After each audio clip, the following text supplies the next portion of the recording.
Halo teman-teman semua, selamat datang kembali di channel Hobi Gadget. Jadi di video kali ini saya akan review mengenai smartphone dari Apple, yaitu Apple iPhone XS Max.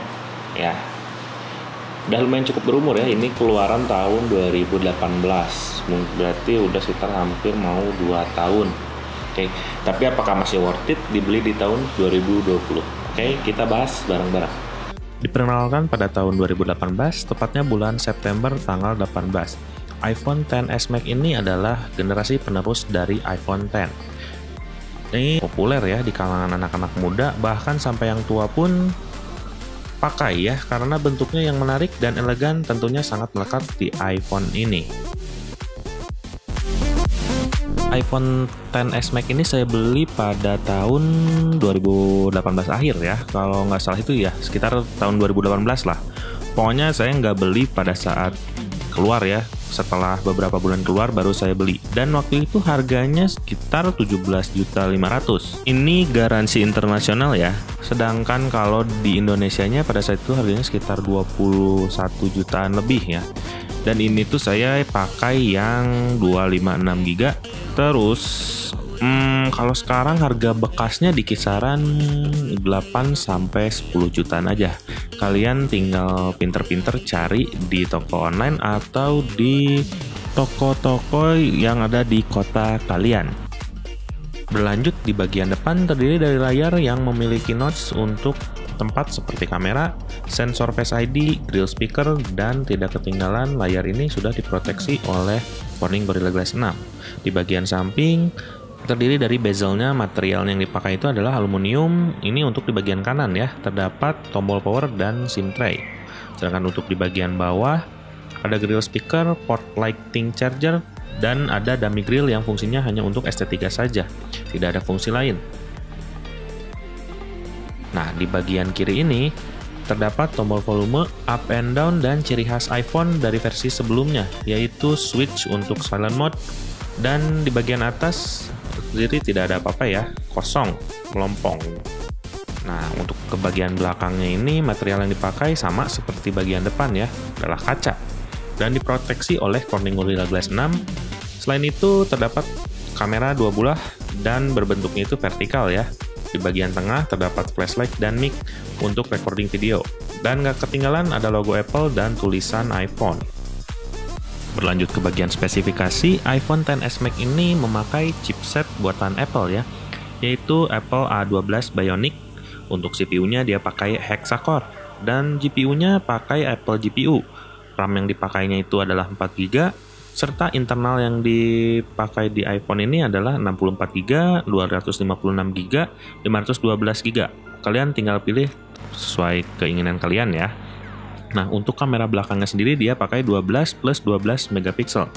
Untuk kamera depan pakai 7 megapiksel, serta untuk baterainya dia pakai 3174 mAh. Nah, untuk di iOS-nya sendiri ini masih versi 13.5.1 ya, dan bisa di-upgrade ke iOS 14. Hanya saja waktu saya cek belum keluar iOS 14 lah ini ya. Saya tidak akan banyak mereview tentang iOS ini, nanti setelah ada iOS 14 baru kita review lagi. Nah, untuk dipakai harian, chipset ini sebetulnya sudah lebih dari cukup ya.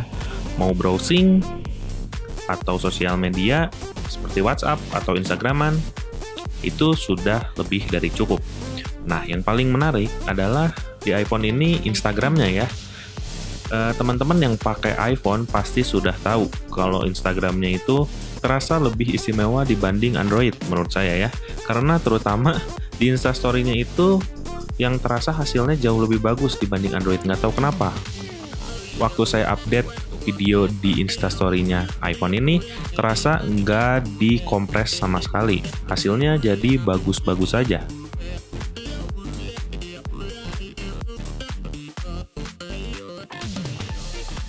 Selain itu, untuk nonton film atau YouTubean pun masih enak-enak aja, mengusung layar dengan resolusi 1242 x 2688 pixel dengan rasio 19,5:9, dan kerapatan displaynya itu 458, membuat iPhone XS Max ini jadi enak dipandang, walaupun sebenarnya notch-nya agak sedikit mengganggu.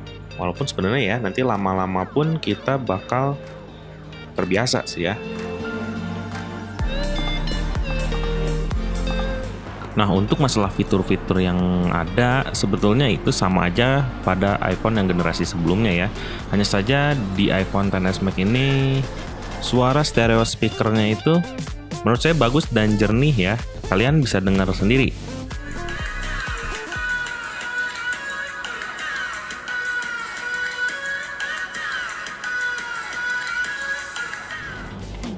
Gimana? Enak kan? Apalagi itu kan speakernya itu dia posisinya berada di depan ya untuk yang atas, dan yang bawahnya itu dia ada di samping, membuat suaranya jadi jauh lebih enak dan gak kehalangan tangan. Selain itu, untuk di sisi keamanannya dia sudah punya Face ID ya. Untuk Face ID-nya ini tergolong cepat banget untuk membukanya, bahkan di gelap sedikit pun. Nah, ini dia yang canggih dari Apple, tapi kenapa fingerprintnya itu harus dihilangin ya? Sayang banget sih. Terus, kalau misalkan dalam kondisi merem, itu nggak akan bisa kebuka ya Face ID-nya. Jadi ini Face ID udah pinter banget. Bahkan ketika kalian lagi tidur sekalipun, gebetan kalian atau mungkin istri kalian pengen pinjam HP kalian, kepo gitu ya, nggak akan bisa dibuka. Apalagi kalau nggak tahu passwordnya. Nah, serta untuk di sektor game, selama saya pakai tidak ada masalah lag sama sekali. Hanya saja saat bermain game dengan grafik yang Full HD membuat iPhone ini panas, yang imbasnya jadi kurang nyaman saat digenggam. Kalau untuk pengetesan lain seperti Mobile Legends, PUBG, atau Call of Duty, saya yakin ini sih udah bisa lancar banget ya. Udah dilibas lah, enak-enak aja ya, nggak ada yang masalah sih di handphone ini, malah bikin ketagihan. Berlanjut ke kamera ya, ini adalah hal yang wajib kalian perhatikan. Untuk di sektor kameranya sendiri, dia pakai setup 12+12 megapiksel ya. Nah, untuk menu-menunya sendiri dia ada portrait mode ya, portrait, terus ada foto, ada video, ada square, terus ada slow mo, dan ada time lapse. Dan di sektor kamera ini yang didapat hasilnya seperti ini ya.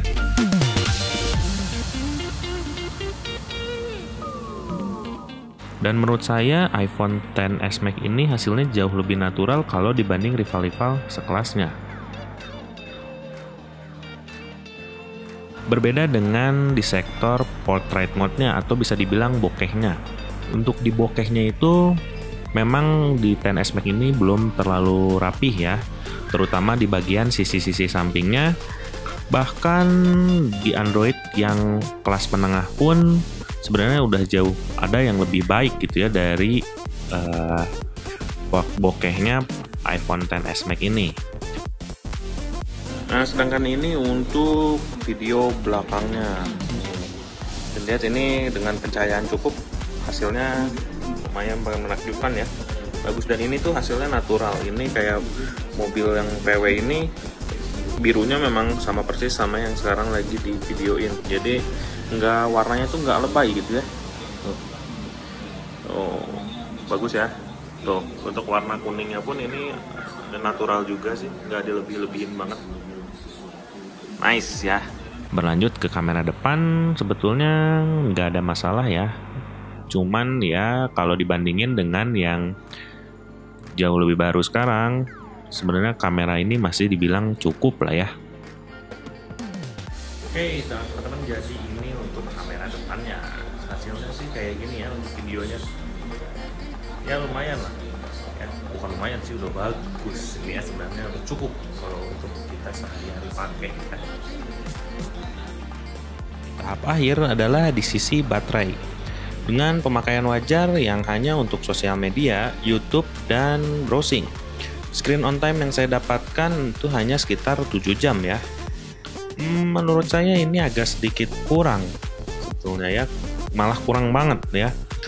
Di handphone sebesar ini dan layarnya yang besar, baterainya hanya kapasitasnya itu 3174 mAh. yang dipakai dari pagi full charging dan sore harus udah ngecas lagi. Plus jika ingin fitur fast charging, kita harus modal lagi sendiri untuk beli kepala chargernya. Sayang banget HP Small ini nggak dapat fitur fast charging langsung ya. Yap, jadi sampai kepada kesimpulannya. Menurut saya iPhone XS Max ini masih bisa dibilang kasta terbaik di kelas iPhone, walaupun sebetulnya masih sudah ada penerusnya ya, iPhone 11 Pro Max dan sebentar lagi ada iPhone 12 ya, tapi tidak membuat iPhone XS Max ini menjadi sepi peminat menurut saya ya. Nah, kalau untuk dipakai harian sebetulnya kayak sosial media, main game apapun sebenarnya sudah lebih dari cukup ya, sudah lebih dari cukup. Kecuali kalau kalian ngejar kameranya, barulah bisa upgrade ke yang lebih tinggi. Tapi menurut saya ini masih bisa dipakai untuk hariannya, enak-enak aja sih ya. Paling gitu aja video dari saya.